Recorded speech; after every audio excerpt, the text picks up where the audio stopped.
Hey y'all, hey y'all, hey y'all. Today is Wednesday. I have Miss Patty with me. How are you, Miss Patty? I'm doing great. How about you?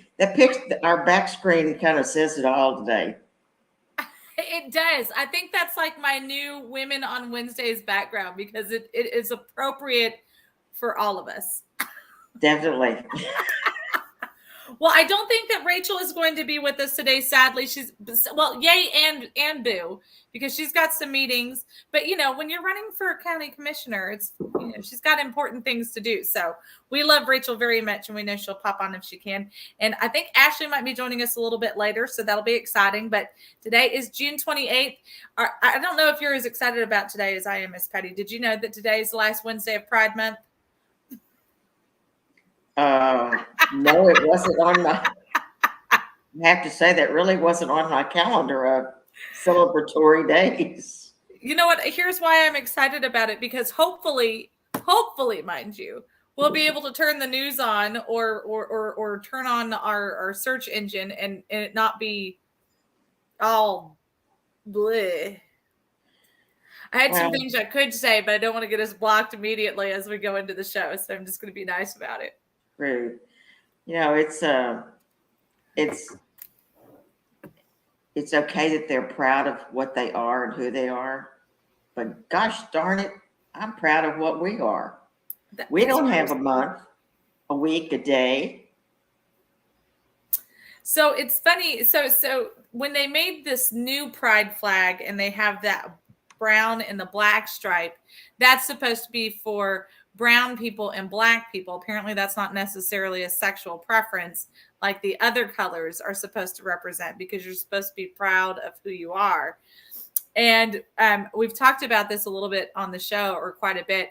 If we had a coffee mug like you see if you go into TJ Maxx or anywhere else that said black, or I'm sorry, white and proud, we would, there would just be an absolute uproar.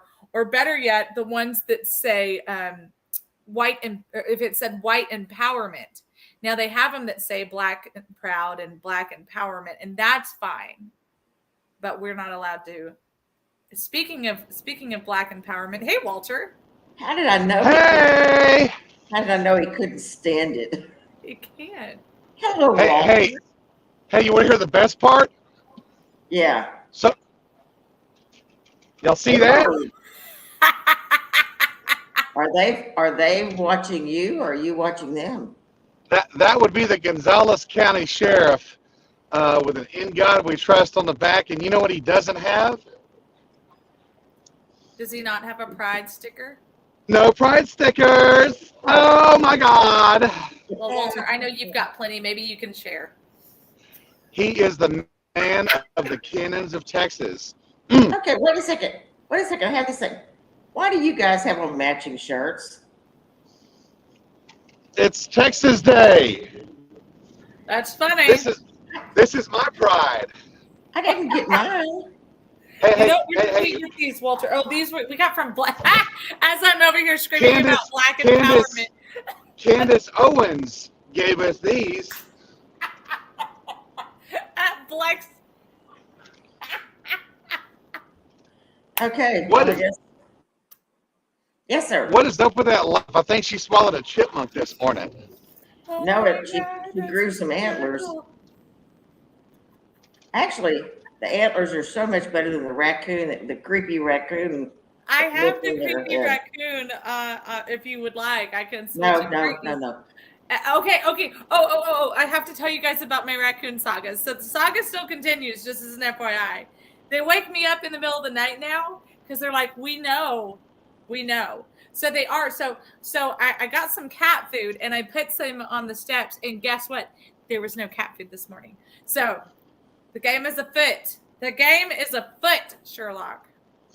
Actually, it could be a lucky raccoon's foot too. A hat, a cap. But they come right outside of my window and they're like, and they do all their little sounds and chirps, and I love it. But I wish they would not do it at like 1 or 2 o'clock in the morning. If they could do it, while I'm still awake, that would be better. Let's see if you can train them to do that. Hey, Walter. This mug's Yo. for you. What's that? I said, this mug's for you. It's a piggy mug. Ah, there we go. That's pretty hammy. I like hamming it up. It's pre-bacon. It's pre-bacon. Oh my gosh. Okay, I have to send you guys. Or, hold on, I'm sending myself this because this is funny, and I meant to do it, but I got sidetracked with some phone calls because I feel like we need to have animal updates on this show. This is very important for my well-being. Huh? Well, speaking of animal updates, I mean, have y'all posted any Biden videos lately?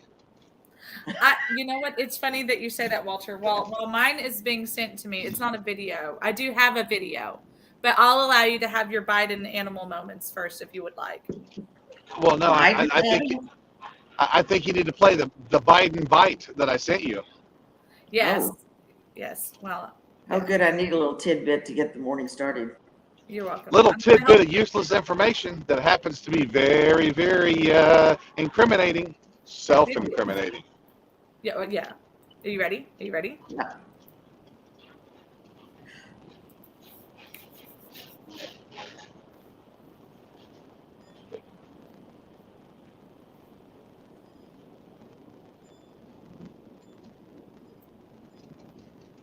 Either it has no volume. Did you hear that? No. No, we didn't. There's no volume. Hey, but as you get ready to watch it, look at the shocked look on the guy's face to his left, on his right. What he says is, I got started. I don't know why this one won't play, because I heard it. So it starts off with, he says, I got by without you, and I sold a lot of state secrets and a lot of very important things. Oh, you don't have your mic turned onto that window. That's what it is. Well, I don't know why. It is on my side. It shows. I can see if I can try and just open it up in TikTok. But yeah, that's what he says.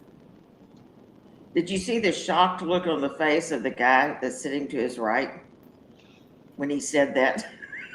Well, and you know, you got to think about the fact that, I mean, come on, man. 10% for the big guy. I remember there's a picture of me somewhere with a big poster that Lisa Hendrickson had made up, and she let me have a 4 foot by 6 foot or a 4 foot by 8 foot, 3 foot by 6 foot sign that was literally Joe Biden, 10% for the big guy. We went all over Texas with that thing. Yeah. I mean, he kind of tells us everything we need to know. He just that's the reason why they don't want him to speak. It's because he keeps. And Trump's appointed FBI director was well aware of that during the Trump administration of what was going on. Yeah. And here we have the same FBI director who's now Biden's, and he could do no wrong. Well, I mean, naturally. And the fact that you even think that he could do wrong is shame on you, Walter. Now, Walter, I actually put in the thing this morning that you won't see a bunch of naked people marching in front of kids. Hold your beer, Warren. Hold your beer. We're going to get to that in just a second. Oh. Walter, I put in the write-up this morning on our Facebook page that we were going to be discussing the anniversary of something that tragically happened in San Antonio about a year ago. It made nationwide headlines, but the sheriff there, Sheriff Salazar, or as you like to call him, Sheriff Salad Bar, which is quite appropriate. Salad Bar, please put some extra nuts and blueberries, please. Thank you. It's Pride Week. No. He does like the blue cheese.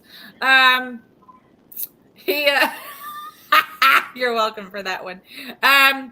You put together a really great video of this, and I want to let this play unless you want to set it up before I let it play. No, as you know, I drove by there earlier last week. Oh, wait a minute. I drove by there Sunday, and there's a down, and I'm not being funny whenever I say this. I'm being completely and totally serious. But y'all can still hear me, right? Yes. Okay. I'm not being funny when I say this, but these people were killed. They were left to die in a hot trailer. Now remember, 53 people died. There was at least a dozen or a couple dozen more, to include children, that were rescued at the very the very last minute. I mean, the fact that 53 people, we're talking pretty much instantaneously, died. They were stripped down to nothing because they were so hot. They were taking their clothes off, and a lot of these are these are kids in their 20s. This video I took of the area, the memorial. You've got 10-foot, 12-foot crosses that were built and placed into the ground on the side of this road. This is a road where a serial killer, and I'm not kidding you, this is a road where you could think about the 1970s and 80s, possibly the 90s as well. This is where a serial killer would drop off his dead hookers after he got done killing them. I'm not joking. This is where people go to discard abandoned the animals they don't want anymore. There's trash everywhere. This is where these people died on their road to freedom. Walter is frozen. What's that? Walter's gone. Oh, Miss Patty's frozen, but I hear her in the distance. Okay, yeah, I thought we were frozen. Oh, now she's moving again. Okay, so this is literally, it's a horrible scene. So I'm not being comical or funny or even snide when I say that. I mean, literally, this event not only was it tragic, but it was preventable. And this shows you the lack of respect the president has for Congress to do its job, to demand that Congress does its job. And then you come in with the sheriff that says, hey, DeSantis came in and he bused a bunch of people up to Martha's Vineyards. He fed them, he clothed them, he housed them for the short time that he had them up there. And as soon as they landed in this elite land of opportunity, those elites kicked those people out. They deported everyone off Martha's Vineyards within 24 hours. And they put them off into another location to be someone else's problem somewhere else. Yeah. And now this may be construed as, hey, this was in the city limits of San Antonio because the San Antonio Fire Department and Police Department were there. But remember, the same sheriff who is the chief law enforcement official for that county, Bexar County, that would be the sheriff. That sheriff has the ability to conduct the proper investigations if the city can't do it. And what did the city do? They kicked everything to the feds. What are the feds doing? We don't know. 4 people are indicted, are sitting in federal holding right now, awaiting a trial, awaiting something. Who knows? One of them was from Pasadena, Texas. Okay? One is from Pasadena, Texas. And I think he was 24 years old at the time. But so were a lot of these other people that died. So yeah, play that video, and I'll have something that's very interesting. And just as a fun side note, just so people have an understanding, Pasadena is probably about 45 minutes or so from Montgomery County, where Miss Patty's at, and is about what 4 hours, Walter, from San Antonio. So we're gonna go ahead. Pasadena, Get Down Dina is where Gillies used to be. It's a petrochem capital of the world, pretty much. It's got a very high tax base. It's right there next to Houston. It's in Harris County, another sanctuary city, another sanctuary county. Pasadena is not a sanctuary city, but the participants that were getting illegals in via smuggling through a truck out of Cunha, out of Del Rio, out of someplace in between on a pickup. That's where this guy was located that was one of the smugglers. Okay, I'm gonna go ahead and play this video.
Alrighty.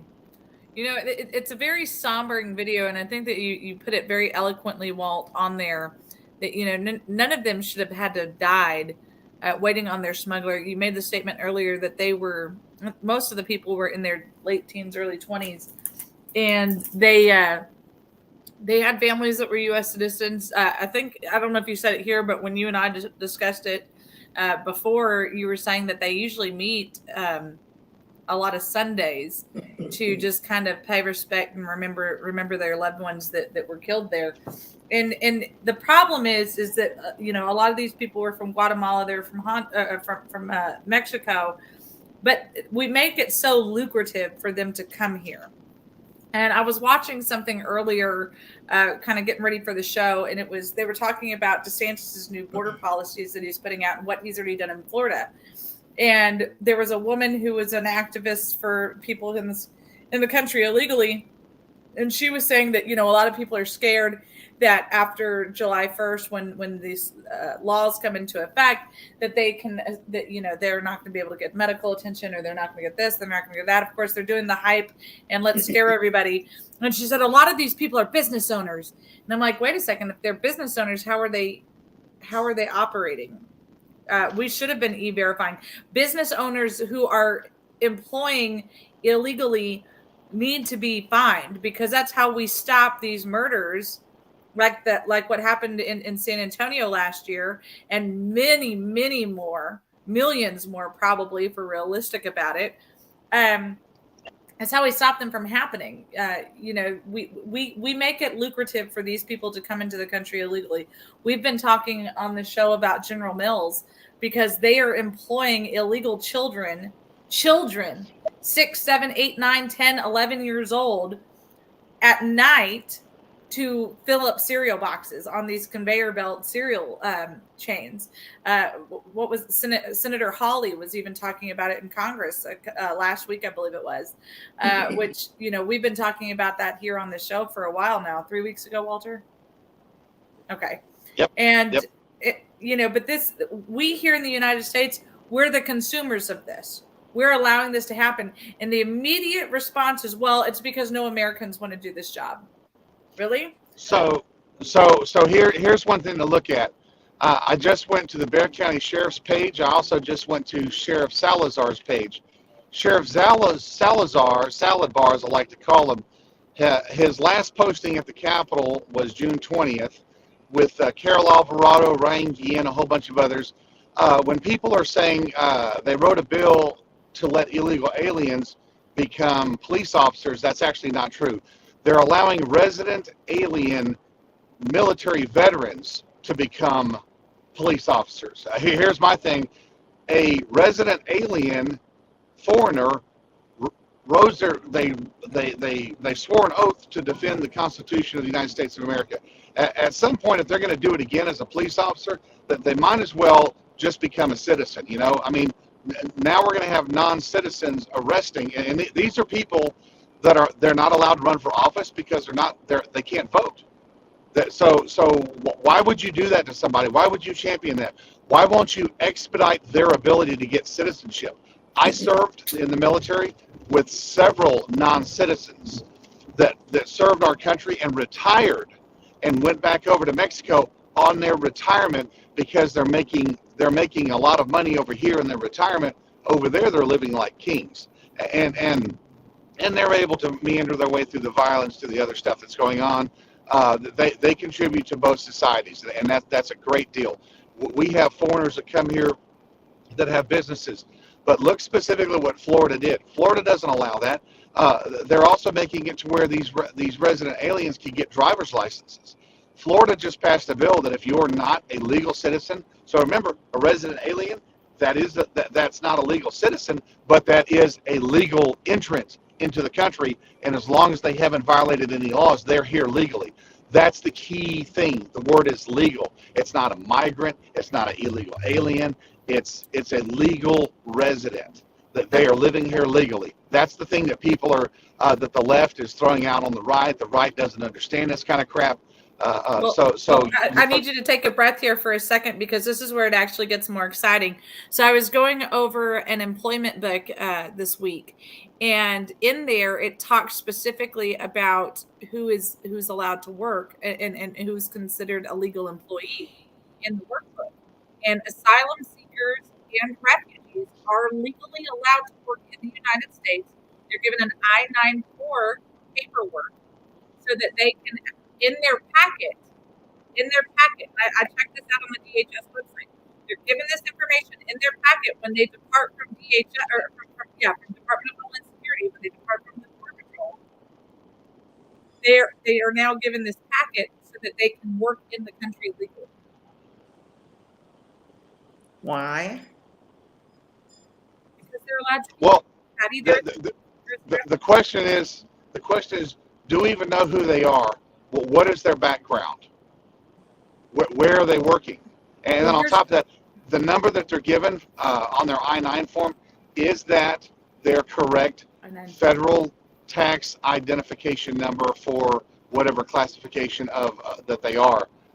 They may be paying taxes, they may be putting in a Social Security, but are they doing everything properly? Because remember, we're the only ones that are getting audited. Well, that's what I'm saying. And this is the federal government. The federal government right now is the largest trafficker. So going back into what I was saying about Salad Bar in San Antonio, he's not even recognizing the 53 migrants that were killed a year ago. The last couple of things on his page and on the sheriff's page is a couple of reels about Pride Week. That they have this real thing, this dancing thing. It's this emotional deal. Pull it out and take the pride out, throw an American flag in there.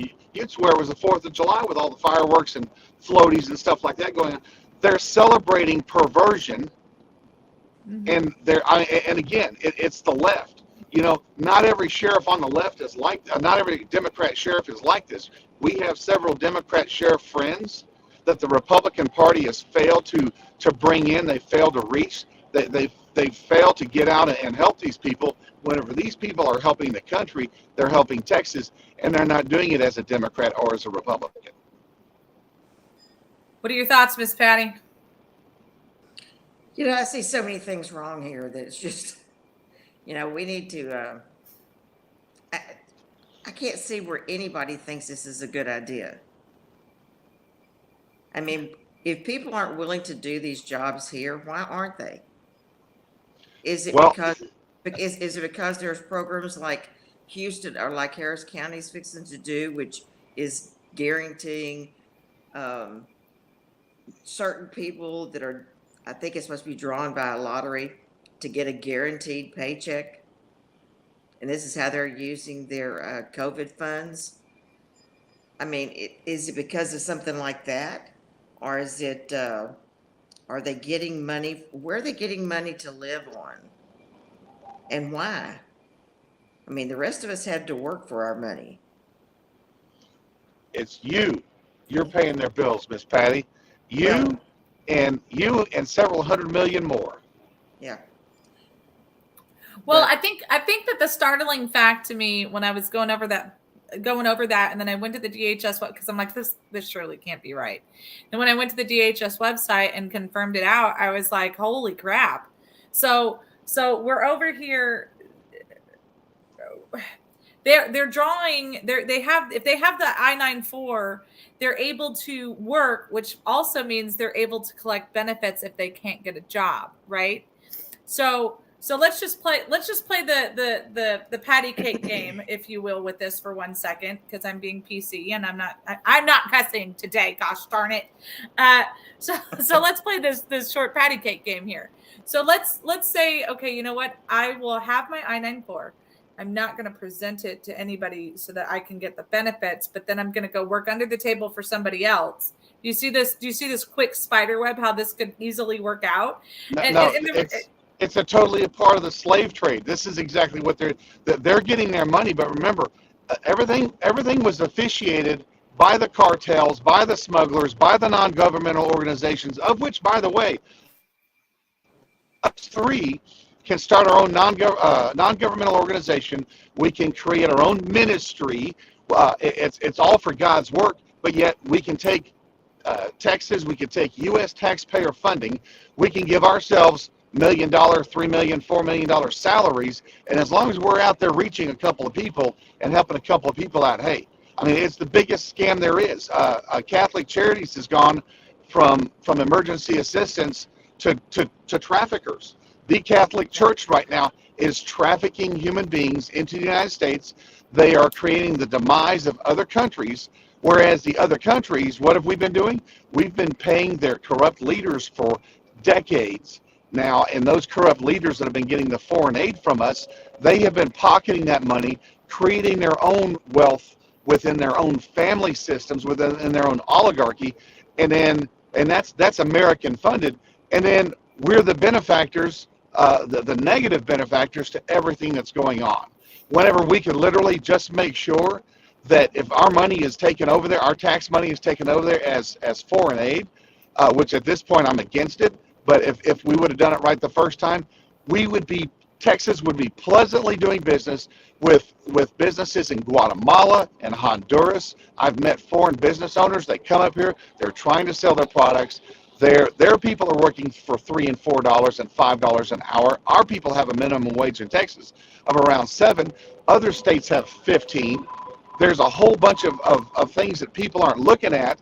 But those $5 an hour that they were making there, now they're making it here because we do have people like Weekly Homes. We do have people like Pulte Homes that hires contractors that pay people $5 an hour that have to split that with the cartel smuggler that brought them over. Whereas I have a friend who has a crop. He has a farm field, and he specifically has to pay people because he hires them legally as visa workers because he can't get Americans to fill the job.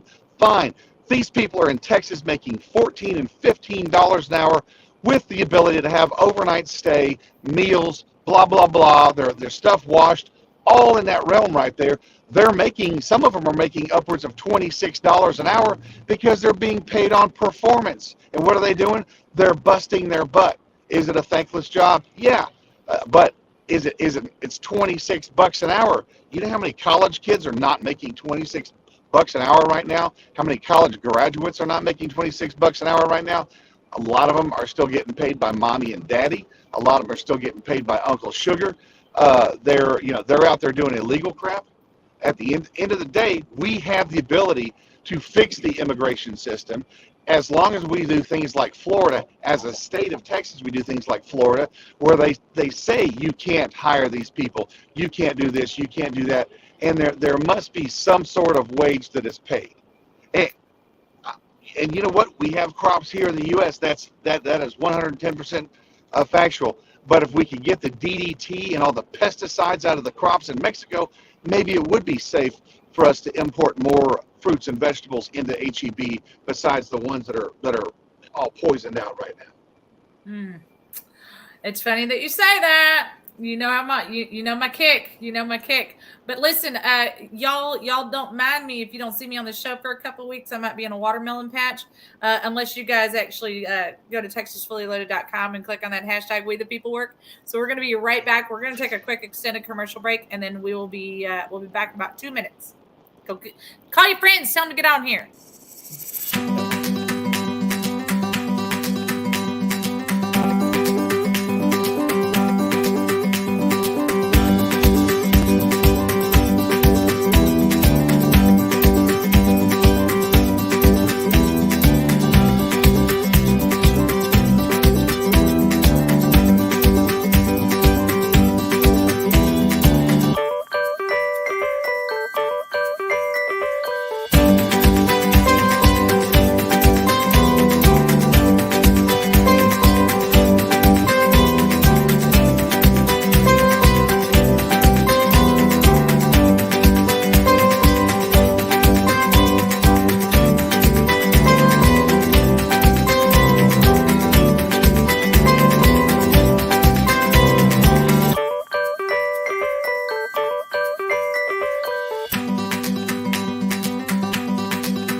We are back with a huge thank you to our amazing sponsors. Don't forget the Montgomery County Tea Party, the first and third Monday of every month, be at Citizens Grill in Conroe, Texas. The meeting starts at 6:30. And so get there early so you can get something yummy to eat, hug some necks, do what you need to do. It's all good. It's all good. I promise. Go have fun. Go forth and have fun. And then, of course, the Vietnam Veterans of America, their service and sacrifice went far beyond a distant shore. They still continue to serve and sacrifice for their fellow veterans, whether they're from Vietnam or a more current war skirmish, fill in the blank. So they don't just focus on one topic. They focus on everything: well-being. They focus on their families. They help make sure there's resources in places and their communities at large. Like, they do so much for their communities. So make sure that you find a Vietnam Veterans of America and get involved. That's what they're missing. They're missing you. So don't make them miss you anymore. Go over there and hug some necks. Take them a case of Dr. Peppers and some cookies, and tell them that you love them and you appreciate them, and tell them welcome home. Okay. Make sure you still say that to them. They appreciate that very, very much. And also, if you're sick and tired of big box shopping or Amazon or one of those other weirdo online shopping places, go to mammothNation.com/#WeThePeopleWork and sign up. It's $25 a year.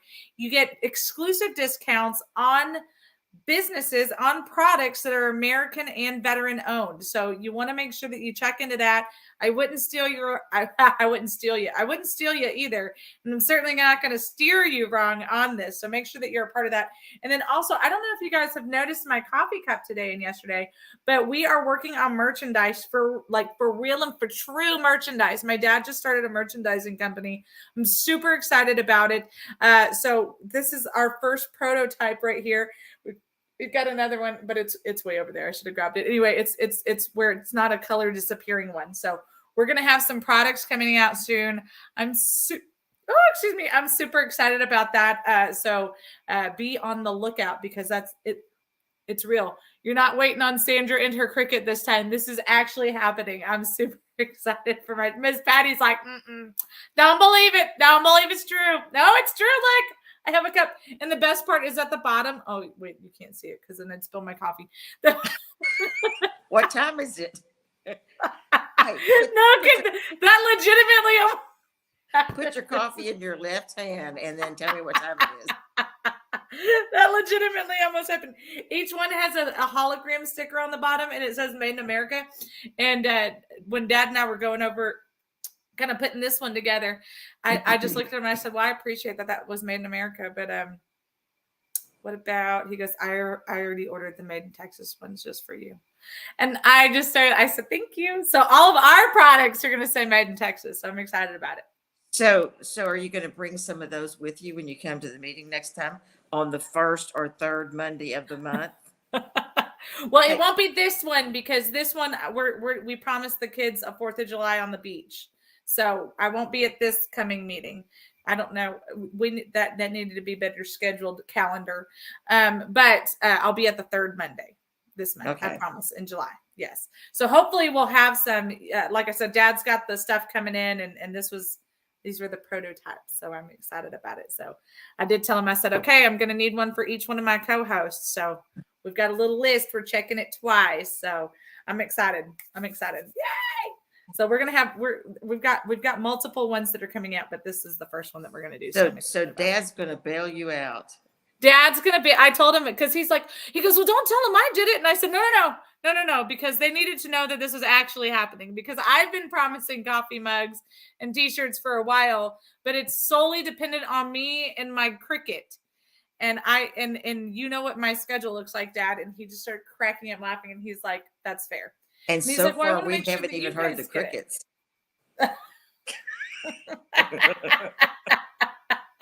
That's not untrue. I was super proud of myself on like one or two things, and then I was just like, because what happens, like, it's easy when you can get into a groove, but when you're so all over the place, like I am, like the second you start getting your groove, then you got to get pulled away to something else, and then it just. I can't tell you how many projects are actually open on my desk that are shoved up underneath where my laptop goes, and I'll get it later. Alex finally, we were at Marshall's the other day getting something for the little ones, and he goes, "Can I go get a pair of shorts?" And I was like, "Well, yeah. I mean, if you need some shorts, go get some shorts. But what happened to your shorts?" And he goes, "Oh, I don't know. Like the 2 pairs that my mom told me that she would fix for me, just put them on her desk." Stared at him for a second. I was like, "You know what? Go get 2 pairs." Sometimes you just gotta move on. Sometimes you just have to move on. Yeah, it's bad. It's bad. I'm glad that you asked where Simon is today. I was also wondering where Simon is today. I'm gonna need somebody to make an emergency run over to his office in Lytle, find out where the heck fires he is. I'm not okay. I'm gonna text him. Be like, Yeah. where the heck fires are you? Did you die? Okay. Now I did say we have to transition a little bit. We're not going to we'll fully transition in just a minute. But I did say, hey, what you see is what you get. I'm not transitioning. Fair. Okay, so I said that I wanted to start having more lovey-dovey. Like I feel like Wednesdays we need to share animal things. This is a new thing now, and so this one's not raccoon, so you're gonna be happy. You're gonna be happy, but also this is proof of why I cannot have a farm. So I mean, there's that. So take it for what it is, because this is gonna be me. This is gonna end up being me. I just want to. I'm owning it.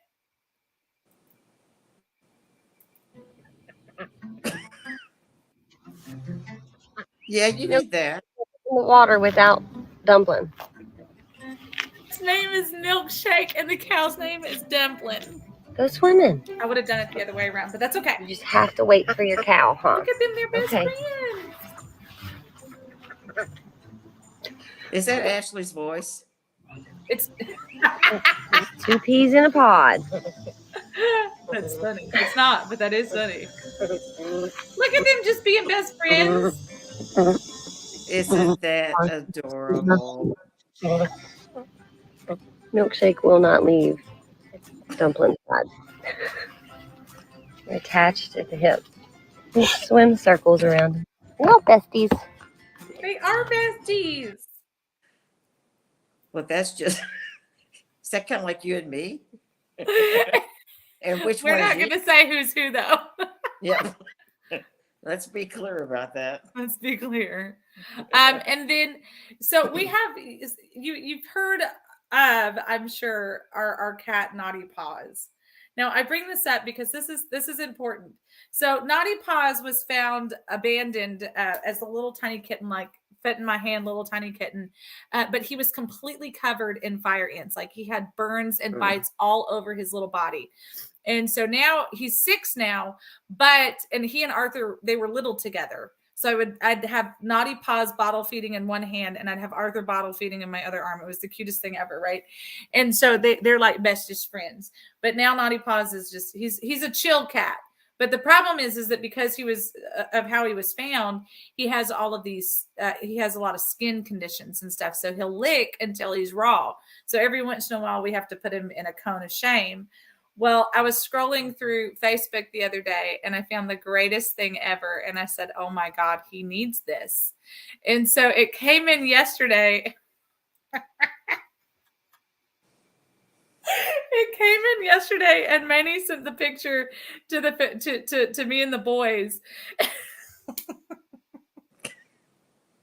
It looks like he's got his head through toast. It is exactly that. Hey, and when he stops using it, you can put it on Arthur. Oh my gosh, he is not happy, but I'm in stitches over this, as you can imagine. And Manny and I were both in stitches. The little ones, I called to FaceTime the little ones because they're at my sister's house right now. And I told Austin, I said, hey, show the little ones this picture of Naughty Paws.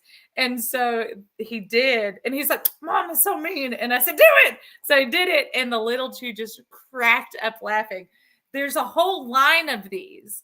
Now, before you think I'm cool and unusual, Manny said it is very soft, it's very pillowy, and much nicer than his cone. And since he has to wear them all the time, I thought, you know what, let's give it a shot and see what it looks like. So be on the lookout because he's fixing to be the most fashionable cat ever because they have. Why'd you get him a suit of armor? Well, okay, so they did have cat onesies to protect cats from pulling stitches out and stuff like that. And I'm like, well, that would work.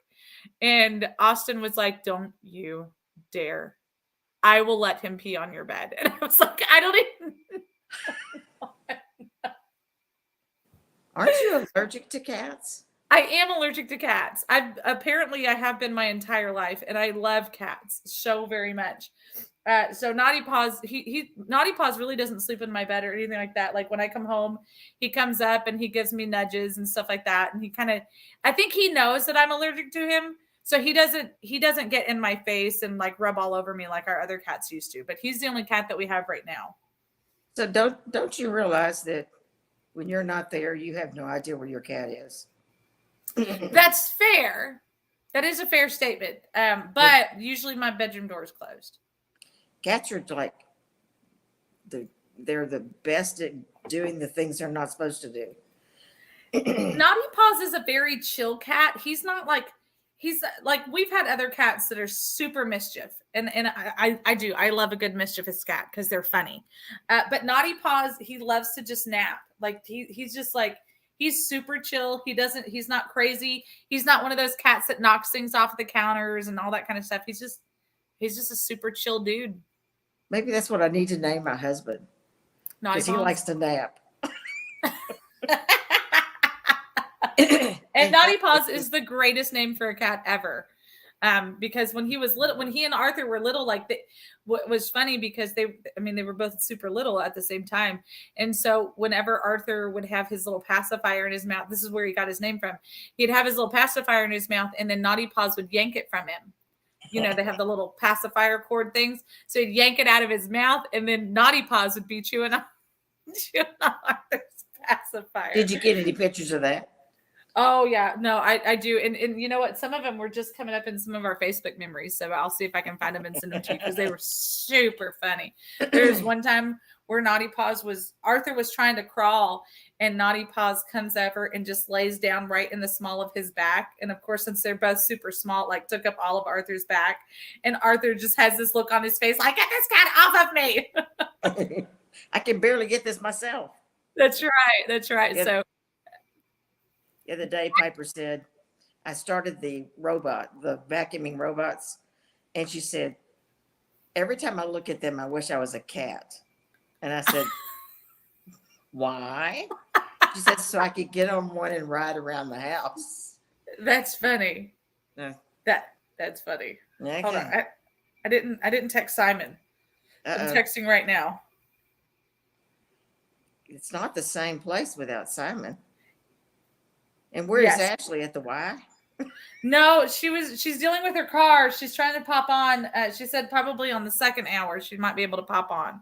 So hopefully she'll be able to jump on with us. Now, as I mentioned at the beginning of the show. Okay, now yesterday at the end of the show, John told us about Ryan Webb. Do y'all remember hearing about that? You remember, Miss Patty, about Ryan Webb? No, Ryan. So let me show a video. Hold on, all of these are very long. Let me see if I can find a short one. So all of the video, Ryan Webb, I apologize. Ryan Webb came out as here it is. Here's a short one. Oh, here's a short one. I know who you're talking about now. Okay, go ahead. Yes. This guy is the greatest. He's our hero. I did reach out to him. Apparently his phone number was on his Facebook page, so I called it.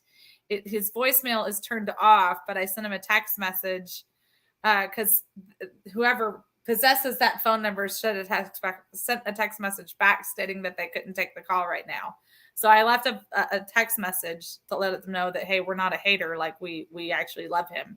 But let me show you guys. Thank you. Now moving on, IT made as a Delaware County as transgender. There's no sound. Now moving on, IT made as a Delaware County councilman is fine. We're not going to show you on this video. Poopy. Well, I think he ought to Oh, be wait, on there it goes. women. There it goes. There it goes.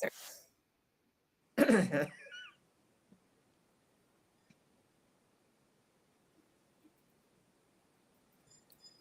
You're so tech savvy. Childish, despicable, even.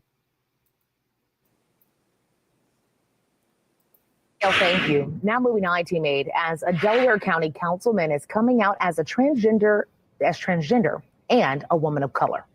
Delaware County Councilman Ryan Webb announced that he now identifies as an Indian American woman. Since that announcement, he's received some support, but a lot of backlash, many calling him childish, despicable, even calling for things like execution. In a statement Webb gave to IT Made, he says, quote, "It is unfortunate that I cannot simply be given the same space and respect to explore my identity that so many of those targeting me demand for themselves. It's possible I may change my mind down the road. The process of identity exploration is complex, and oftentimes at the end of our personal journey, we end right back where we started." Webb goes on to tell IT Mate this is just his true, authentic self. Does he identify as a Republican or a Democrat? He's actually a Republican, which made me laugh even harder because I'm like, this is some fun shenanigans. I'm in love with this guy. Okay. He sounds like he fits in with our team. Is he a Ramaswamy Indian or a? No, I think he was identifying as a Native American. Native American. I Yeah. mean, those are important questions. It is, and it's important that he knows. Maybe he's still discovering, but I do believe that it was Native American. I think he needs to be on Women on Wednesdays. I know. I wanted him on today's show so badly. So I'm not going to back off. I'm gonna keep seeing if we can get a hold of him, because he's probably got his dance card is probably full, as they say. It probably is, because he's got a whole bunch of interviews on if you look him up, you see a whole bunch of interviews and stuff like that. So I mean, he probably didn't have room for little Texas fully loaded. Little Texas women that are fully loaded. Oh, Ken, you have more power than I do. Make a phone call, buddy. No, you can do it. Come on, Ken. Come on, man. Come on, man. Okay, so as you guys know, as I mentioned at the beginning of the show, and said this is our transgender story hour. Apparently, there. Just speak for yourself. Just kidding, y'all. So there is quite a few stories about what is happening right now in the trans community, I guess, for a lack of better terms. And we've been talking about this on this show. We talked about during the legislative session. This is something that we've really kind of been on the forefront of, making sure that people are aware of what's actually happening, but also letting you know that there are people in the in the LG community. I'm not even going to go into that other crap. That are lesbian and gay people who literally just want to live a normal life, just like regular people, who are going, I don't side with any of that crap. I don't agree with the LGBTQ movement. It's an agenda. If you look at their website, they tell you exactly who they are. And so I think that this is something that is being seen on a national scale now. So in New York City, for the last apparently 53 years, I didn't realize it had been going on that long up there, but I guess I should have. They've been having the world's largest annual gay parade, drag queen parade. And it's for Pride Week and blah, blah, blah, blah, blah. Anyway, so like I said, it's been going on since 1969. Anyway, so here's the festivities. Pictures of it and whatever. There's videos. I want you to, I'm going to play this video in just a second, but what happened is that when they were marching, they started chanting, we're here, we're queer, we're coming for your children. Ooh. Now, of course, the critics, us, but not just us, even in the gay and lesbian community, are going, wait a second, this is not, I didn't sign up for that. Like, hold on a second. Like, I don't want to be a part of that. Like, this is exactly why we're in the crosshairs of this conversation is because you want to be explosive over this instead of saying, you know what, we're not really after your children and whatever. There was even one lady who I would have never in 8 zillion years, even if my child came out and said I'm gay, have been at this, but there was one mom who was there with their child, their teenager, because he came out when he was 12, and so naturally they should take him to a drag parade Well, to show naturally. support. I mean, why not, right? So here's what our friends at The View had to say on this. This idea of driving people to the polls through fear, through anger, through angst, through the stress, through the paranoia and hysteria that drag queens are coming for your children. People, let me tell you this. Drag queens don't even like children. They don't tip and they don't drink. This is the part that I don't understand. You are telling me that I don't know my family. Mm-hmm. You are telling me you don't know my kid. I'm telling you, you don't know my kid. You don't know what I'm going through. You don't know what I need. And you're not asking me. So this is on Friday. Co-hosts from The View slammed the GOP for shielding kids from the surgeries and the shows. And that Whoopi Goldberg made the claims that that Republicans are making these children feel like they don't deserve to live. Miss Patty, what say you? When you stop and think about it, a parent that would allow their child to be mutilated, and they say that we're the problem, they're by allowing it, they're saying you weren't wonderfully and beautifully made by God, so go ahead and mutilate yourself. We'll let you. I think the parent needs to step back and look in the mirror and go, exactly how did we get here? What did, at what point did things start going like this? If they want to transition and be mutilated, make them wait until they're old enough to know what the repercussions are. A 10-year-old, 12-year-old, even a 15, 16-year-old doesn't look any further down the road than tomorrow. Yep.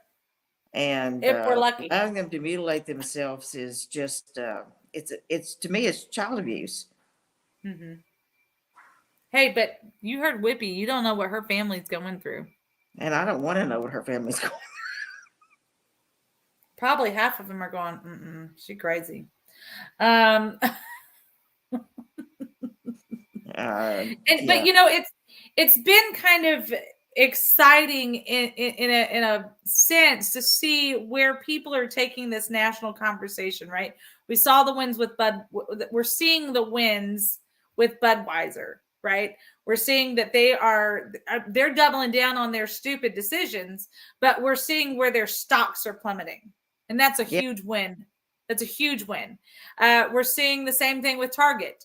They haven't completely doubled down on stupid, but they've at least backed off on some of their rhetoric to say, you know what, we're hearing you. We're hearing you.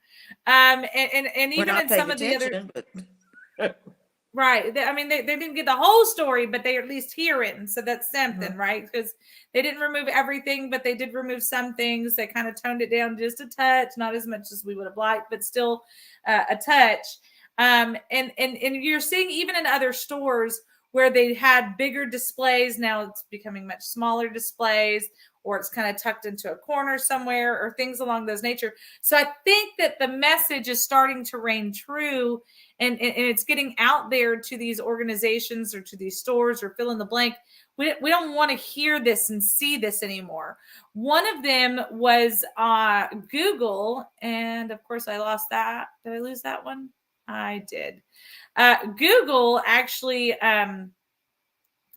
they got in trouble with their own employees this year with the Pride stuff, because at the end of the Pride month, I guess they have, Google's been a very strong supporter of the LGBTQ plus community. And now this go round, they got in trouble with the Christians that work for them, going, now you've gone too far. So I guess there's a drag queen called Peaches Christ, and they get a little bit off colored. Yeah, enjoy that for 1 second.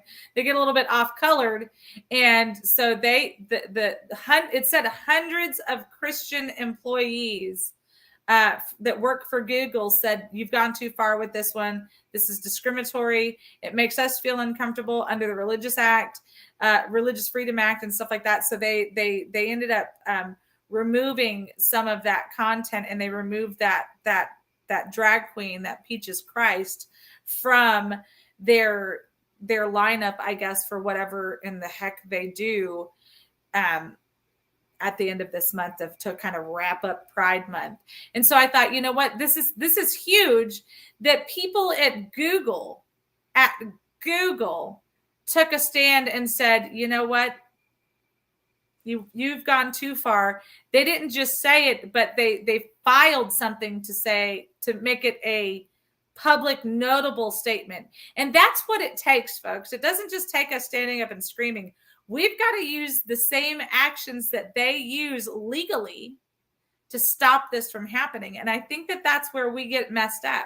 We're really quick to go out and boycott. We're really quick to go out and condemn, but we're not really quick to play the long game and file the motions and to cite the laws saying, hey, wait a second, I'm being discriminated upon now also. What are your thoughts on that, Miss Patty? I think everybody can say they're being discriminated. Get over it. Because, I mean, as an older white woman, y'all wouldn't have guessed this, but I am an older white woman. What? But I mean, I don't think everybody suffers some for being a short woman, being having an accent. I mean, discrimination is a part of life. Some people are more. Yes, there are people that are discriminated against in a wrong way, but you can't base your self-worth on what other people think of you. You need to be the best you can be for yourself. I was thinking on this whole month of what I think we should do about the Gay Pride Month thing. I think we need to launch the rainbow in everything and put the sign, the caption on it. This is God. I want my rainbow back.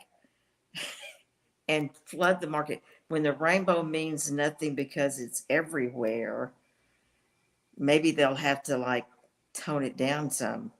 I mean, to me, it's ridiculous.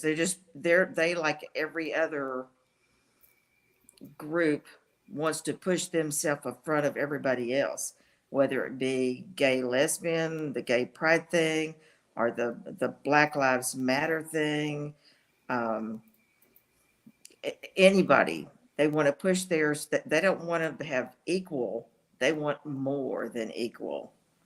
And I think it's sad because it's just dividing the country more. Right. I think we need to do away with gay pride. That's Peaches Christ. Oh geez. Yeah. Isn't she lovely? Look at those man hands with claws on the end. Gross. Gross. So, I mean, I got excited by it because it showed that if we actually stood up and fought back, which they did. Now, Google has not commented that the reason was because of the petition. But they did it right after the petition was formally filed and presented to them. So they're not saying that they catered by any stretch of the imagination, but they are certainly saying, hey, we, you know what, we're just going to do things a little bit differently. And they even state that they did it immediately without going through their typical process of changing events. Is how it was worded in multiple articles that I read on it. So it's a really quick, Google search, if you will. But I say Google search, but really any search engine had it on there. So I thought that was pretty interesting how quickly they pulled the rug on that. And the other one that I don't think a lot of people took a lot of note on, or maybe they did, was there's the LA Dodgers have taken a lot of heat also from this group called something nuns. Oh yes, yeah. Oh, I can't think of the name of the group. Hold on, it's coming up here.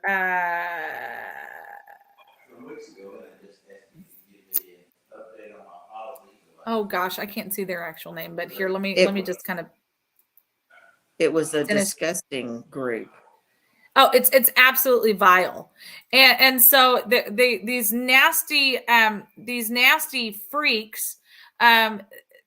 So what ended up happening? I guess there was a game, and the protesters that were against this blocked the whole thing. Nobody showed up, went into the stadium for this event. And I had seen a clip on, I don't remember, one of the news cycles or one of the whatever. And they were saying, it's not just Christians and Catholics that are not supporting this. It's also just regular people, because look, baseball and sports needs to realize where their actual base is. Just like most things do. It's families, it's Christians, and that's not just to say that sports are exclusive to Christians. I'm not saying that, but it's something that's supposed to be pure, informed of. This is just athletes at their finest, right? These are supposed to be the top athletes in the world. We don't want to come here to see a drag show. We could go to a bar for that. And we certainly don't want to see a drag show where they are naked, mocking a person of faith. Even the Buddhists and the Hindus are going, that may have gone too far. Yeah. You know what I mean? And I think that that's important. There's not been many times in history that interfaiths, faith of the Bible versus secular faiths come together, but they all seem to be doing it on this mockery of body, right? On this transgender issue, and I think that that's something that people need to wake up to. Interfaiths, people of multiple different faith groups, are coming together, going, "We're not okay with this being in front of children." Yeah. Well, and you would think that, especially at sports, not even just here, you would think that sports teams of baseball, football, soccer, all of them, would have realized back from when Kaepernick took a knee that sports fans don't want any part of your preferences, your personal preferences and opinions at a sports event. That's supposed to be a good, clean entertainment where we watch very talented athletes go out, and it's supposed to be someplace that's safe for all ages. Yeah. And when they start doing this, you think they got the message with that. The Black Lives Matter, all of the other times when they've tried to interact their political leanings or personal preferences and putting it ahead of the people who are paying big bucks to go to a sporting event. And it hurt a lot of teams. And you think that I don't think that football will ever be the same. Nope. Because there's so many people now. We used to watch football every Thursday, every Sunday, and Monday night football. And Monday. Yep. And now, we'll watch a college team occasionally. And same thing around our house, because we just we don't need that. We don't need it in our lives. And we quickly learned that maybe we were spending too much time, and they just thought they were just getting too powerful. And in fact, I was the same type subject. We watch like movies and series and stuff, and we watch different TV than a lot of people do. And it really surprises me that you don't have a really good series and then all of a sudden they'll have to throw trash in it, whether it be the LBGQ RST groups or if it's just smut. But it's like, why are you doing this to a perfectly good show?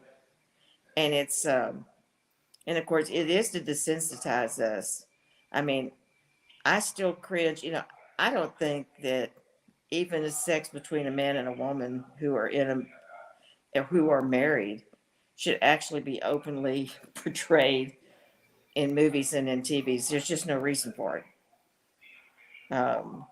And I don't even like the cussing and stuff, because once you desensitize people on that, then they move on and try to desensitize you on other subjects. Right. Even the violence on TV. Most little children right now, that if you take them outside, they between video games and TV and movies, they think that shooting people or people dying is just like on TV. They'll be back in the next show. Right. And they don't, and they get just desensitized to it. And it's disturbing to think that that's possibly a big reason why you see a lot of the stuff that goes on today that didn't go on 40 years ago, is because it's seen so much on TV and these kids get to watch it. I mean, well, I kind of laugh. Like I started, I guess age does things to you, Miss Patty. Don't tell anybody I said this.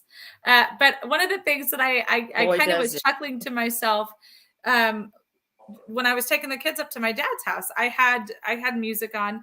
Now, I will give full disclosure. There is everything on my iPod, from praise and worship stuff to booty shaking music. Okay. And so in everything in between, right? Something that's, I got kids songs on there.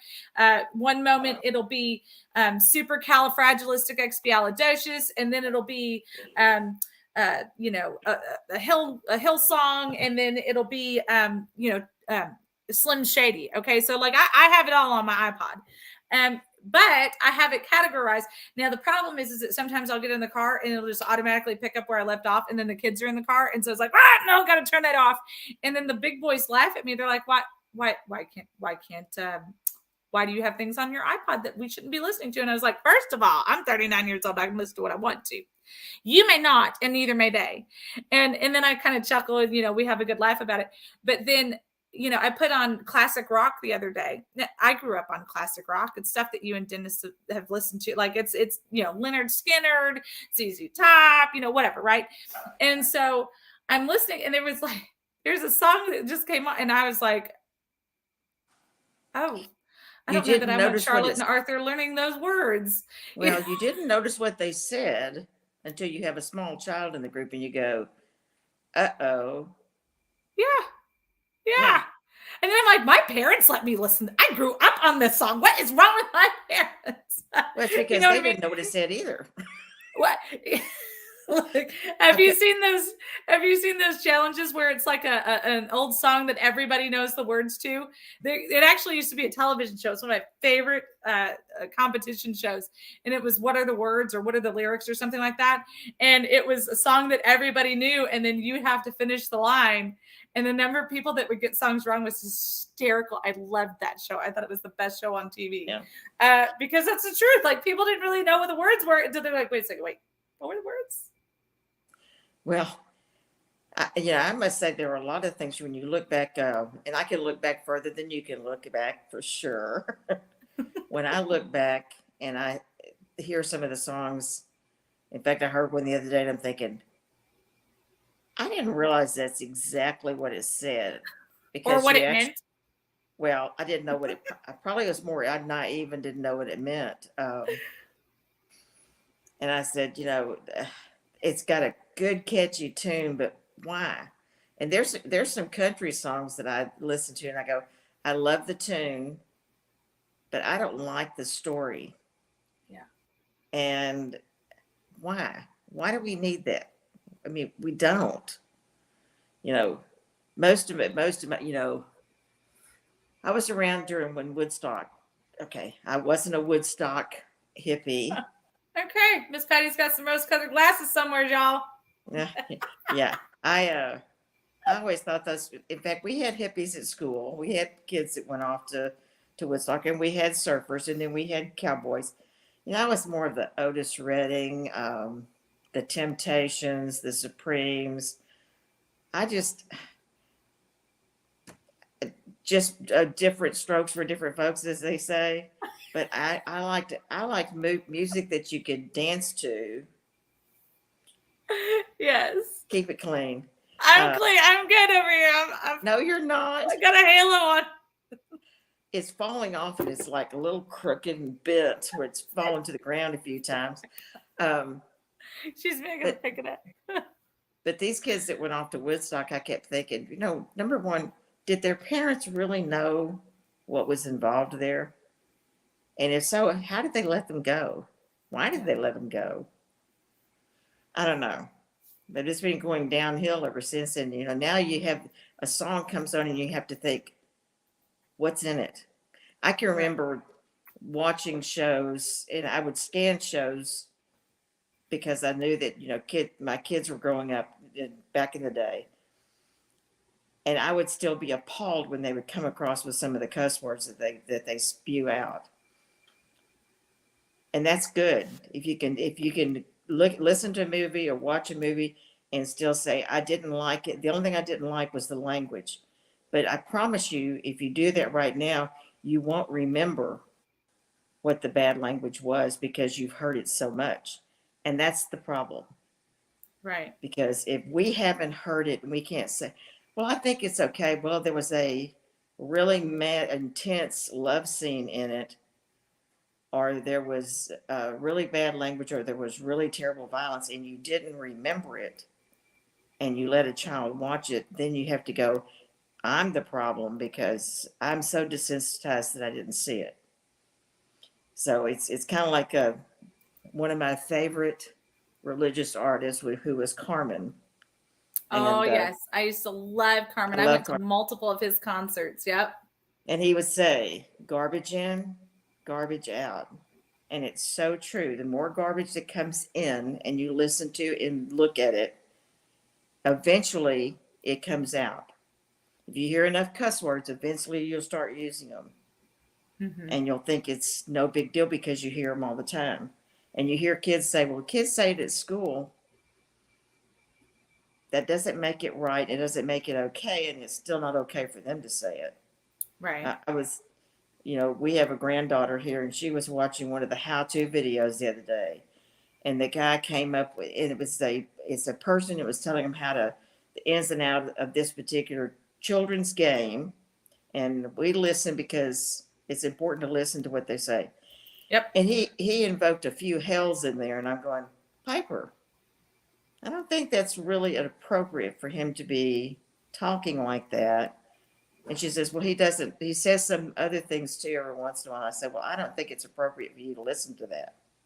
There are plenty other people that can explain it without using that language, because if they hear that all the time, they're going to start repeating it. Yep. So they sure do. Garbage in. I was trying to find. It's funny. You reminded me. Do you remember the movie Austin Powers? Yes. I love that movie. It's one of my favorite all-time go-to for a laugh kind of movies. And in the movie, towards kind of like there's like a tender moment where he's talking to his I think she was his wife now, or girlfriend, one of the two, and she says, I kind of forget that there's a lot of things that you, or no, maybe he was talking to a Dr. Evil. Anyway, and he's like, see all you hippies and wanting your free love, and this is what it's become. And this was back in 1997, and so Austin Powers makes this speech, and he's like, look, the movement wouldn't have been any different, but we would have realized that there was more consequences than what we expected. And so it wasn't the message, it was what we did. It was, maybe we would have practiced, safe sex a little bit more, or we would have not done this, or we would have done this better, and whatever. It reminds me that, I think that there is a lot of, had we known that what we fought for back in the 60s would have had the consequences that they had today, we would have been a little bit more specific in how the fight would have happened. In my opinion, I think that that's a lot of people. Is that fair to say, Miss Patty? Well, I think it is. I mean, when I guess it was called the sexual revolution came about, there were a lot of people who thought it was just okay. Mm-hmm. And I mean, I still have a problem that, every time, and I look back at my spiritual upbringing, and it wasn't because my parents took me to church. It's because I didn't like where I was in my family. I didn't like the things that my family did. So I took myself to church, and I wanted to read and find out how life should be. Mm-hmm. And every time you have a relationship with anyone, you give away a piece of you that you can never get back. Right. So it's your body's supposed to be a temple. And if you give away all of the parts that you can't get back, and then when you get to a true relationship where you should be, those are gone. Those are gifts that you can never give again. Right. And so it's I think it was sad for a lot of those people. And it's funny when I look back, those same people have had numerous marriages and had their family life has not been what it should be, but that possibly is a very big part of it. Mm-hmm. Because it wasn't as special as it should have been. So it's one of those things, I watch things now. I start to watch things on TV and I go, no, this is not going where I think there's no redeeming quality to this show. Yes, it might be entertaining, but there's just nothing redeeming about it. And unfortunately, our young people today don't think there's a problem at all.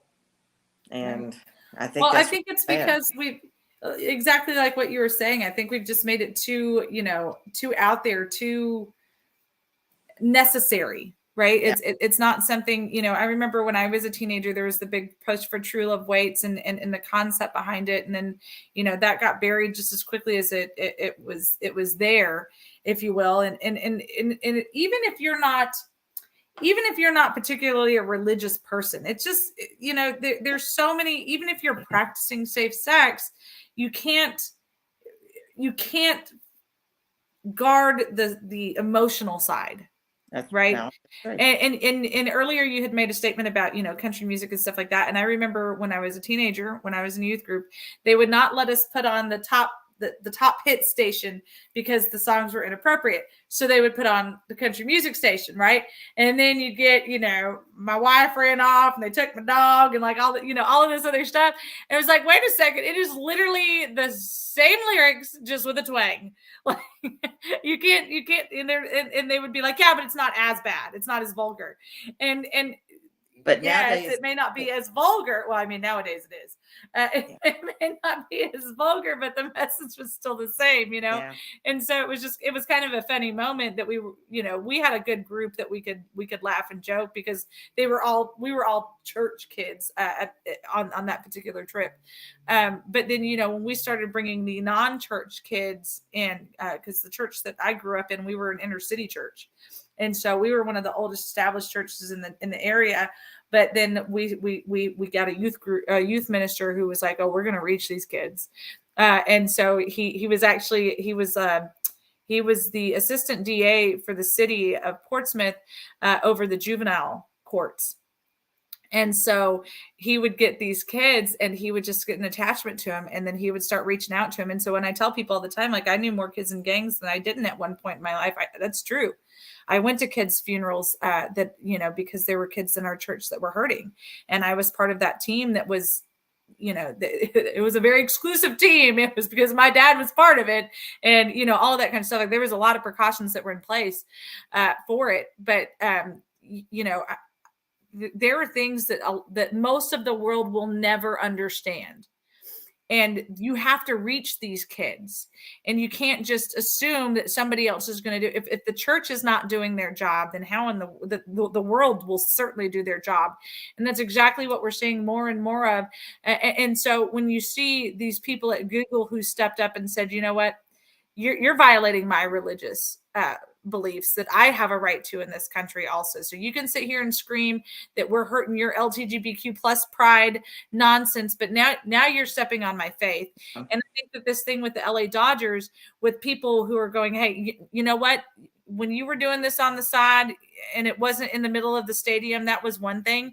But now that you're putting this in the middle of the 7th inning stretch, now that you're putting this at the beginning, now that you're putting this at, now that you're making this a part of our baseball experience, now you've gone too far. But the good thing about it was, and what we're learning now is, we the people can make a difference, starting with one or two. If one or two people get up and walk out of something like that, I mean, I think Budweiser Brewery probably now is still trying to scramble to figure out how they're going to fix this, because they had a vibrant business, vibrant, until they let a small group make a decision that I don't know that they can recover from. Right. And even I haven't been in a Target in so many years, and I loved Target, but I haven't been there, and it's mostly because I'm not going to go in there and give them any money as long as they're promoting values that are not good family values. Because my kids are at stake, my grandkids are at stake, and you do change as you get older, because as you see your grandkids and you see how much more they're subjected to than your own kids were subjected to, then you go, we should have stopped it back then. Yeah. And we've let it go to the park. But, the people, when I saw the clips of Dodger Stadium, the people that stayed outside and didn't go in, I hope that the Dodgers took note of that and saw that, people don't want that kind of stuff. They don't go to a baseball game to have any kind of group like that is not a good family type thing, whether it be your religious beliefs or just the fact that you don't want your kids doing stupid stuff. I mean, kids do enough stupid stuff on their own, as you can see from some of the clips that you see. In fact, I forget what the name of the station is, that you can see kids doing stupid things, and it mostly is kids and boys and men. Not to be. Not to in fact, we were some the other day. It's Chive TV, and yeah. And these boys were doing like these crazy bicycle stunts, and I looked at Piper and I said, "Do you notice anything there?" And she says, "Yes, they're all boys doing dumb things." And I said, "Yeah, I don't see any girls subjecting their bodies to some of the dumb stuff that's being done." Take note of that. Well, I always laugh. If you've ever paid attention to Walter's stories, he's always with his dad, always with his dad. And so finally one day I asked him, I said, how come you were always with your dad? And he just kind of looked at me and he kind of gave me like this almost embarrassed, but kind of a devilish grin. And he's like, I may have gotten in trouble too much. And so my mom was like, you're going with your father. And so it started off as fun. Okay, it was punishment, but it ended up being a great time with my dad.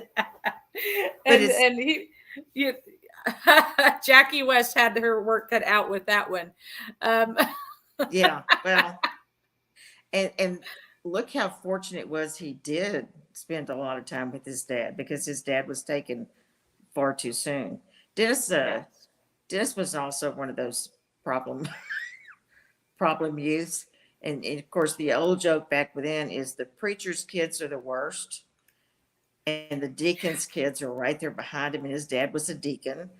Our dad was a deacon. And the music minister. In fact, he used to say he'd come home from church every Sunday and go immediately to his room and prepare for his spanking of the week, because he knew he was going to get it. Because sometime during the week he had done something he probably deserved it for. Now, he never was arrested or anything, but I mean, he was a boy, and they seemed to get into trouble. He is probably one of the few people that you will ever meet.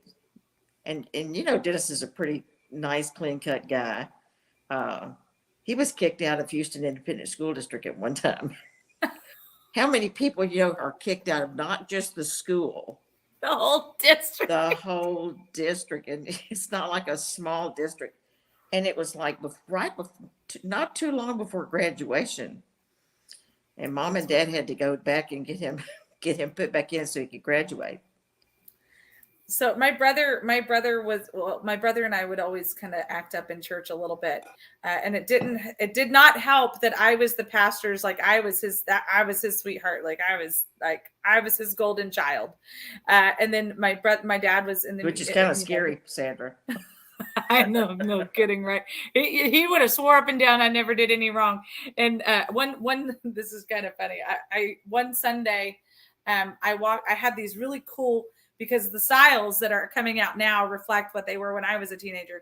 But I had these really cool, they were the waist-high pinstriped pants, and I had a suspenders, and I had a white button-down on with it. And then I had these chunky wingtip looking shoes. My dad used to call them clown shoes. I loved them. They were my favorite shoes on this planet. When I was a teenager, I wore them everywhere. So anyway, I came walking into church, and I had really long. I don't understand. You shut up. I had really long hair, and so I come walking into church. My watch started talking to me. I go walking into church, and Pastor Parker just stares at me, and I used to call him Preach, because he was not a regular pastor because he was cool. So I used to call him Preach. And Pastor Parker he turns around and he just starts cracking up laughing. And he comes up and he puts his arm around my shoulder and he goes, "The only thing you're missing now is a pencil thin mustache and a Gatling gun." And I said, "Noted." So the following Sunday, You brought. The following Sunday, I had my brother's Nerf Gatling gun. I had my hair up in a slicked back bun so that it was up, and then I took my eyeliner and I drew on a pencil thin mustache. And now I used to be a huge parrot head, so of course you know what song immediately went into my head when he said that, pencil thin mustache. And so I walked into church and he just starts belly laughing. And he goes, "The only person in this planet that could pull this off walks into my church." And he pointed me out from the pulpit. But my brother, he was constantly in trouble. So he always had his own seat in the choir loft next to my dad. Because at some point during the sermon, you'd see James, and we used to have like blonde hair when we were little, just like it is right now. And so you'd see him just slumping through the church, and then you'd see him up in the choir loft. Because he might as well sit there now, because the only way he's going to keep. Because you would just see my dad,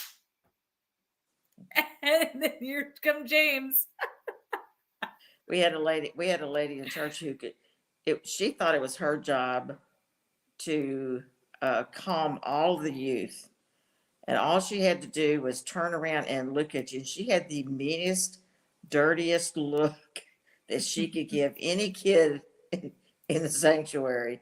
And believe me, you knew you better be quiet, because she was taking names. So our church was one of the oldest churches in the area at the time.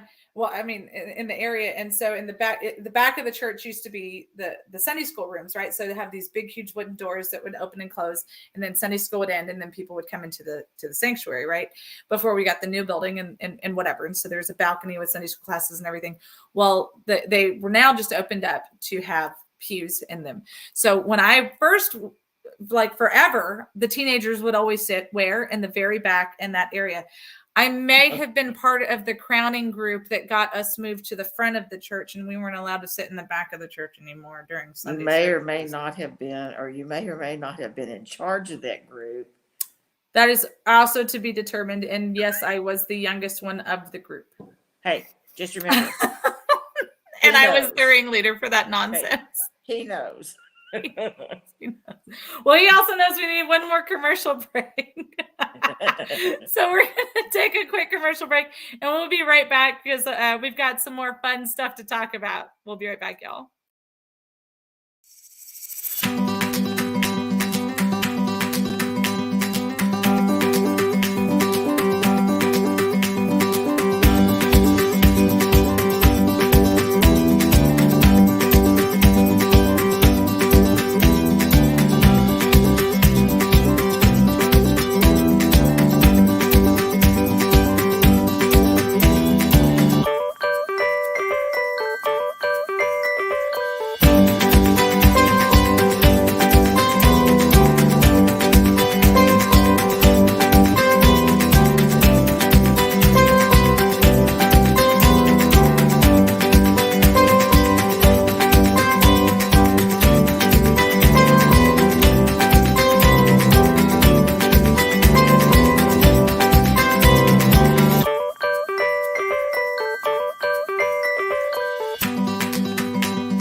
Okay, there we are. A huge thank you to our amazing sponsors, the Montgomery County Tea Party. Don't forget the first and the third Monday of every month be at Citizens Grill in Conroe, Texas. Make sure that you get there a little bit early. The meeting starts at 6:30 sharp. Very prompt there, 6:30 sharp. So get there early so you can get something to eat, hug some necks, talk some politics, talk some life. And have good discussions. It doesn't have to all be politics. It doesn't. You can ask how the kids are doing and all that fun jazz. I promise they're fantastic people. And then of course the Vietnam Veterans of America. Speaking of fantastic people, don't forget to love on them. Make sure you tell them welcome home when you see them. If you can, find one of their branches, stop in, bring them a case of sodas or some waters, maybe some home baked cookies, some chips for their next meeting. A little gesture like that goes a very long way. I do know that the Baytown Vietnam Veterans of America, they did have to reschedule their car wash that was supposed to be the middle of this month. I haven't gotten the refresh date on that just yet. It was inclement weather, and then of course there were some issues with some permits and stuff like that. But then I believe that they're actually hosting the state's convention in October is what Justin told me. So I'm excited about that. You guys know that we're going to definitely do whatever we can to be a part of that and to let you guys know so that you can also be a part of that. And if you're sick and tired of the big box mentality, or if you're sick and tired of online shopping, just kind of being repetitive and the same thing, go try out mammothnation.com. It's right here in the scroll through. /# we the people work. Make sure that you have that last part in there because that's the important part. It's only $25 a year. We get a cut if you sign up underneath of that so that you can help keep us on the air. You get access to amazing products and services from right here in the United States from Americans and veterans. So you want to definitely check them out because you know what? We talk about it all the time. Shop local. I was telling my dad about it. I said, yeah, that might be an opportunity for you guys once you get ready, to start launching your website and stuff. Because I said, you're not just an American-owned business. You're also a veteran-owned business. And he goes, we are in fact that. So just remember that. So you're going to be, when you start getting these lovely products that you can't see right now because my coffee is cold. Maybe up close. No. You're supporting Texas Fully Loaded, which is a Texas American veteran-owned business. And it's my dad. So y'all better show him some love and us some love. So anyway, Miss Patty, your cup would have been better if you turned it around so we could have seen the logo on the other side. Well, you know what? This one is one of those ones that is when it's a disappearing cup. So I should have gone and grabbed the other one though, because they're so cool that it's a road map of Texas. And so it's got a whole bunch of different counties on it. And on one side of the cup, it's actually Montgomery County. You can see the words Conroe underneath of the one side. And then on the other side, it's got Sanderson on there. So that's exciting. So it's a little hidden gem cup. So you get to find different spots on it. And then, when you need to go reheat your coffee like I do right now. But then we also have some that are not color changing in case you're like John and you don't drink coffee. Like who? Because John Boucher doesn't drink coffee. Yeah. Can you imagine John if he drank coffee? That's fair. He does drink like Monsters though. So yeah. So I was trying to find, I had found the article before the show and I accidentally X'd off of it because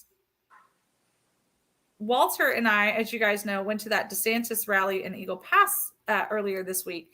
And the fun part is that we were sitting if you're looking at DeSantis, we were to the right of him. And on like the main cameras, you couldn't see it super well, but then you could see in like the pictures that were taken, you could see those very well. So I want to see if I can find them really quick because I downloaded them. Oh, yes, here they are. I downloaded them, but I wanted to find the article so I could share it with you guys because we had really cool seats and we were very honored to be able to sit where we did sit. Hold on, I don't want to show you guys all that. Hold on. But it was exciting. It was a really good rally, and so you have to look in the Houston Chronicle online, and we actually both did an interview with CNN. So CNN interviewed both Walter and I. So I have not scoured CNN to see if you can see our interviews or not, but I will do my homework. I don't know why it's moving super slow. Eventually you guys will get to see it, but there was about 5 or 6 pictures of DeSantis with Walter and I very clearly in the background. So I thought that was kind of fun. So we're making headlines again, y'all. That's what we do.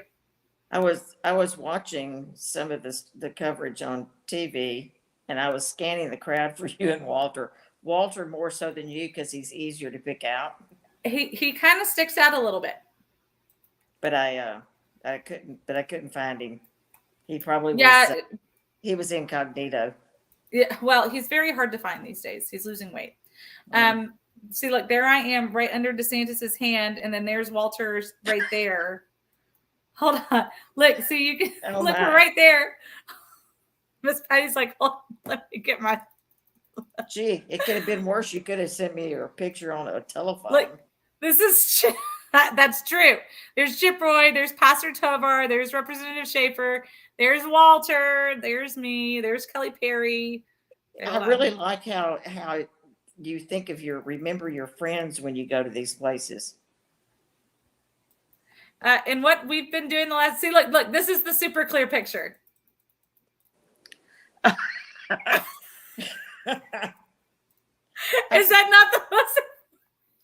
Okay, I can see y'all now. There we are. Hey, but you know what? Kind of disappointed. Walter didn't lean down and get a selfie. You know what? He's got, so like I said, I know that he's got some, see, look, he's like, no, Walter. Yes, Sandra. I'm kidding. That's how I interpret this picture. It's very normal for him just to go up beside somebody and stick a phone in front of the two of them and take a picture. Well, you know what? His security was really intense, which I get it. He's the sitting governor and he's running for president. Yes. So I was okay with that. But I've also, Walter and I have probably been to, I don't know, 6 different Trump events and have never even come close to having a moment with President Trump. And Walter spent thousands of dollars on President Trump and helped with security and different things when he would come to Houston a couple of times or fill in the blank wherever he was here in Texas. And he's never even gotten close. And so anyway, DeSantis and I did have a probably about a 30-second conversation. Thankfully, Walter does have very long arms. So because the security was keeping very minimal people in front of DeSantis at a time. And so he was able to get good pictures and video. I don't know if you can hear any of the conversation with DeSantis and I, but it was exciting. I told him, who I was and about our show. And he actually got one of our coffee mugs. So I was excited to be able to give him one of those. And, anyway, he and Representative Michaels both. Representative Michaels is a good friend of ours, as I said on the show yesterday, and so anyway, it was really kind of cool though, and Walter did get some really good pictures of he and I talking, and so it was. I was excited about that. He was. I'm sure if you look, you throw his phone, he's probably got one, and he's like, I got to sit down and take care of these pictures so that we can get our pictures out. So I was excited to, and I just kind of I wasn't looking for that article. It just kind of popped up in my purview when I was, getting the articles for the show lined up, and I was like, hey, wait a second, I think we can see us. And then I clicked on it. You could. So it was good stuff. Before we leave, it's a little different subject. I don't want to get us off, but no, do it. Okay. Abbott has called his second special session to start today at 3:00. Oh, just to let you know. So what is this special session going to be about? I actually haven't seen, property tax for one thing. Okay. Property tax is what until he gets that handled, he's going to veto. So he's determined. So let's see. Of course, he doesn't necessarily agree with anyway. But property tax, I think, is the most important because, he had said he was going to continue vetoing what they send out until they take care of property tax. So it may be the only thing that's on this. I haven't actually seen a list. I'm pulling it up. We're going to see it together in real time. Oops. So we do have a few minutes, and we don't have to super rush. We can kind of talk about it here. Let's see. Abbott announces a second special session, identifying the agenda for the special session. Oh, begins at 3. So I guess we won't know until 3. Maybe not. I mean, that's. Oh wait, no, that's, it said 3 yesterday. yeah, I didn't I'm see bringing it till Texas. this Oh, here we morning. go. I'm bringing the Texas legislator back for a special session number 2 to provide lasting property tax cuts for Texans. During the 5-month regular session, the Texas House and Texas Senate both agreed on cutting school district property tax rates, while the House wanted to add appraisal caps and the Senate advocated for increased homestead exemptions. The special session number 1 agenda was limited to the only solution that both chambers agreed on, school property tax cut rates. After yet another month without the House and the Senate sending a bill to my desk to cut property taxes, I am once again putting tax cuts back on the special session. You stop it. Okay. Your My watch spy is watch. sharper than you are. I know. Let's see. So that's all he's got think on that's- there. It's just property taxes. Yeah, I think he wants the. Special session number 2 agenda items include eliminating a property tax in Texas, legislation to put Texas on a pathway to eliminate school district maintenance and operations property taxes, and lasting property tax rates, legislation to cut property tax rates solely by reducing school district maximum compressed tax rate in order to provide lasting property tax relief for all Texas taxpayers. Yeah.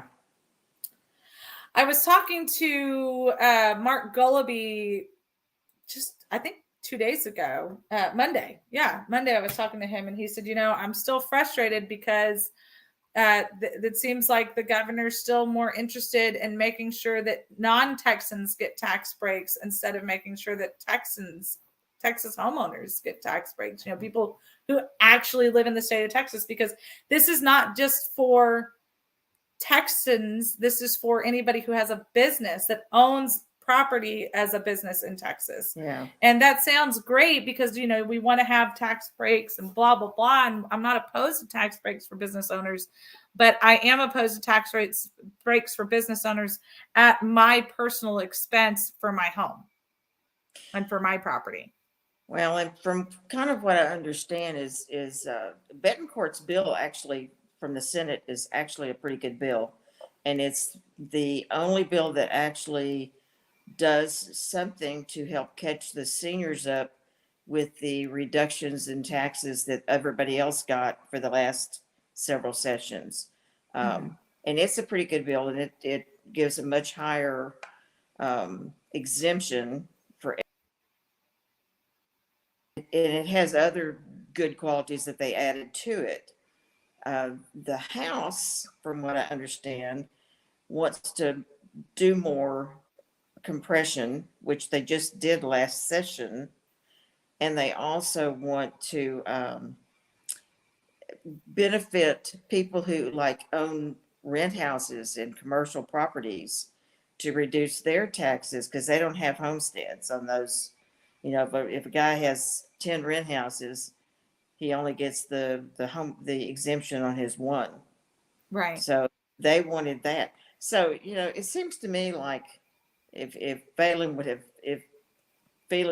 had stayed there, that they could have combined the best of those two and gotten a good tax relief bill. But he chose not to, and I know his reasoning probably had nothing to do with taxes.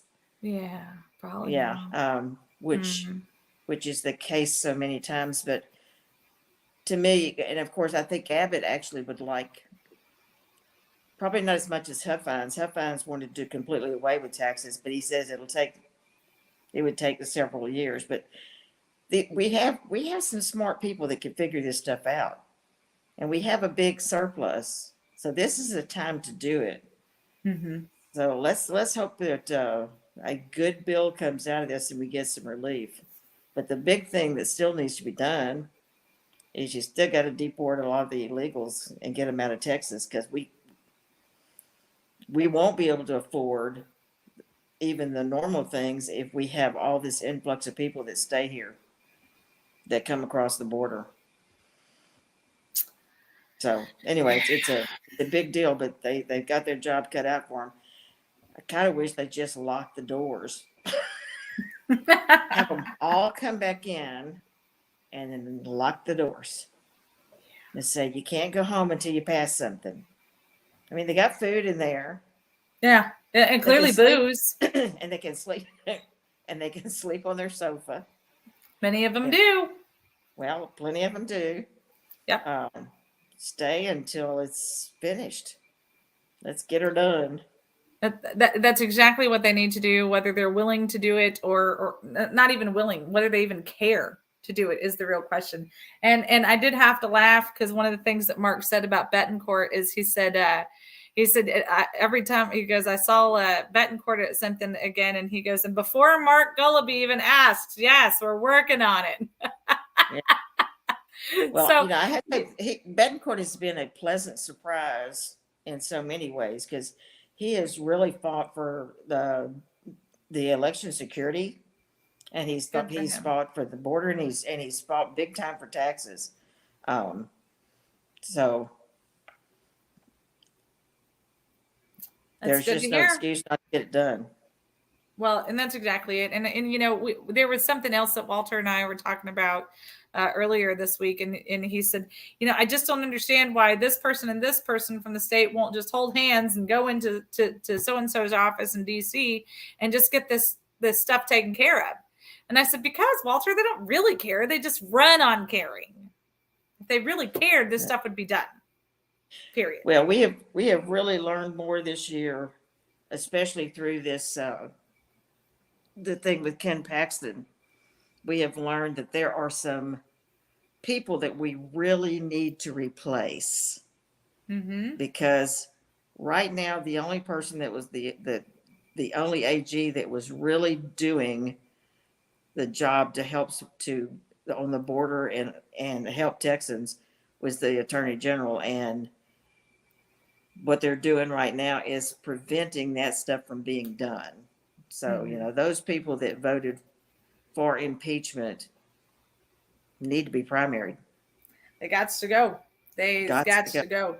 Yeah. I did see, and this is something that Walt and I went back and forth on, and I kept saying that they weren't going to let Angela Paxton be a part, and he kept saying no, they have to, because she represents so many people, and they deserve to have a voice in this, and yada yada yada. And I said, I guarantee they're not going to let this woman be a juror